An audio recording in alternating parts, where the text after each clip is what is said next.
সুপ্রিয় দর্শক বন্ধুরা, আপনাদের সকলকে আমাদের পেজে স্বাগত। আজকে আমি আপনাদেরকে দেখাবো আমার ছাদের কিছু ফুলকপি চাষ। তো চলুন তাহলে দেখা যাক।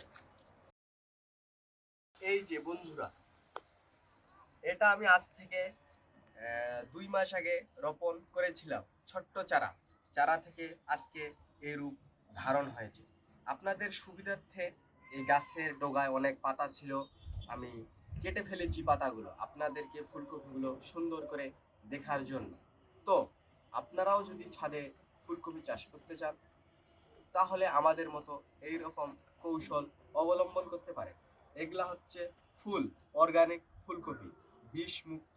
আপনাদেরকে যদি শরীর সুস্থ রাখতে হয় তাহলে অর্গানিক খাবারের দিকে ফোকাস করতে হবে। এই বলে আমি আমার ছোট্ট বক্তব্য শেষ করলাম। আর এই ভিডিওটার তৈরি করার মূল কারণ হচ্ছে মানুষকে উদ্বুদ্ধ করা।